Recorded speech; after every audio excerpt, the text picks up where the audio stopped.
تو کم از کم اس برائی کرنے والے کو اور اس برائی کو تم دل میں برا جانو، یہ ایمان کا سب سے نچلا درجہ ہے۔ تو کیسے آپ کہہ سکتے ہیں کہ وہ پیغمبر جو گناہ کو روکنے کی ترغیب دے رہا ہو بزور بازو، قلم سے، زبان سے، تو آپ کیسے کہہ سکتے ہیں کہ وہ لوگوں کو گناہ کرنے کی ترغیب دے رہے ہیں؟ یہ اصل میں آپ کی جہالت ہے جس کا آپ نے مظاہرہ کیا ہے۔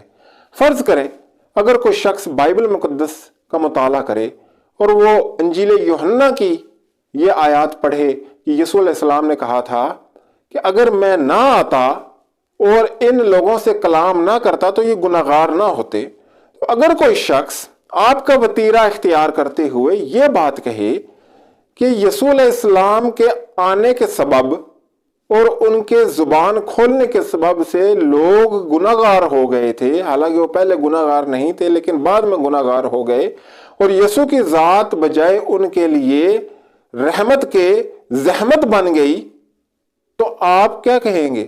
ظاہری بات ہے یہ جہالت ہے۔ یسوع کے کہنے کا مقصد وہ تھا ہی نہیں۔ یسوع یہ کہنا چاہ رہے تھے کہ میں چونکہ الہی مقصد لے کر آیا ہوں اور میری جو بات ہے وہ اللہ سبحانہ و تعالیٰ کی طرف سے ہے، تو جو کوئی میری بات کو نہیں مانے گا وہ گناہگار ہو جائے گا۔ لیکن اگر آپ کے ہی اٹکل پکچو کو ہم لگائیں تو اس کا مطلب ہے کہ یسوع کے آنے کے سبب سے لوگ گناہگار ہو گئے اور یسوع کی ذات جو تھی بجائے رحمت کے زحمت بن گئی۔ آپ کے چلتے ہیں دوسرے سوال کی طرف۔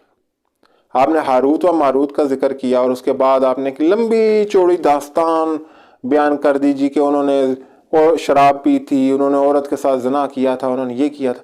بھائی پہلی بات تو یہ کہ ایسا کچھ بھی قرآن مجید فرقان حمید میں نہیں لکھا ہے۔ سورہ بقرہ کے اندر یہ بات لکھی ہے کہ اللہ سبحانہ و تعالیٰ فرماتے ہیں کہ شیاطین نے کفر کیا اور سلیمان علیہ السلام نے کفر نہیں کیا، وہ ایمان والوں میں سے تھے، اور کفر کرنے والے شیاطین تھے جو لوگوں کو جادو اور کالا علم سکھایا کرتے تھے۔ تو ہم نے 2 فرشتوں کو بھیج دیا اور وہ فرشتے لوگوں کو یہاں تک کہہ دیتے تھے کہ ہمیں تمہاری آزمائش کے لیے بھیجا گیا ہے، تم کفر نہ کرو، تم سرکشی نہ کرو۔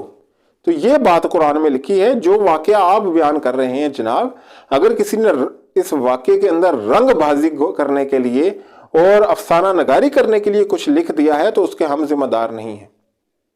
یہ فضول ایک روایت آپ اٹھا کر لے آئے ہیں جو کہ ہمارے نزدیک حجت ہے ہی نہیں، مستند ہے ہی نہیں۔ تو جو چیز حجت ہی نہیں، مستند ہی نہیں، اس پہ بات کیا کرنا؟ فضول بات ہے۔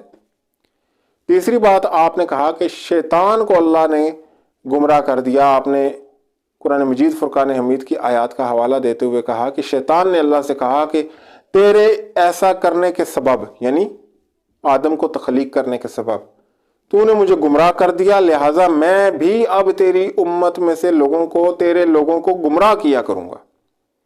تو آپ نے کہا شیطان کو گمراہ کر دیا۔ میں سمجھ سکتا ہوں کہ شیطان کے پیروکاروں کو اس سے بہت تکلیف ہوئی ہے کہ شیطان جو ہے وہ ایسا اپنے غم کا اظہار کر رہا ہے یا وہ گمراہ ہو گیا ہے، کیونکہ قرآن مجید فرقان حمید یا حدیث رسول جہاں کہیں بھی شیطان کی مذمت کرتے ہیں وہاں مسیحوں کو بہت زیادہ تکلیف ہوتی ہے۔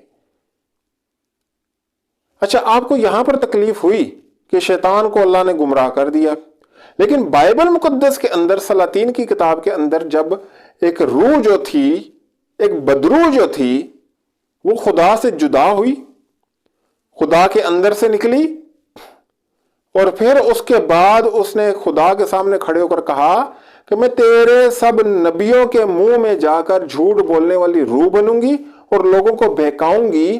تو خدا نے جا کر اس سے کہا کہ ٹھیک ہے تو جا اور غالب آ۔ وہاں پر آپ کو تکلیف نہیں ہوتی کہ خدا نے خود نبیوں کے منہ میں جھوٹ بولنے والی روح کو بھیجا، اور نہ صرف روح کو بھیجا بلکہ اس کو اختیار دیا کہ وہ ان پر غالب بھی آئے، اور نہ صرف غالب آئے بلکہ لوگوں کو گمراہ بھی کرے۔ تو جب بائبل کا خدا لوگوں کو جھوٹ بولنے والی روحیں بھیجتا ہے اور ان کو گمراہ کرتا ہے، تو شیطان کے الفاظ آپ کو بڑی تکلیف دے رہے ہیں کہ جی ہمارے ابا جان کو اللہ سبحانہ و تعالیٰ نے اس سبب سے گمراہ کر دیا کہ اس کے اندر غرور و تکبر تھا۔ تو میں سمجھتا ہوں کہ یہ جو بھی آپ نے پوسٹ کے اندر لکھا ہے، میں آپ کا نام لینا بھی مناسب نہیں سمجھتا، یہ محض آپ کی جہالت ہے، اس سے بڑھ کر کچھ نہیں۔ مجھے اجازت دیجیے۔ وآخر دعوانا الحمدللہ رب العالمین برحمتک یا ارحم الراحمین۔ السلام علیکم ورحمۃ اللہ وبرکاتہ۔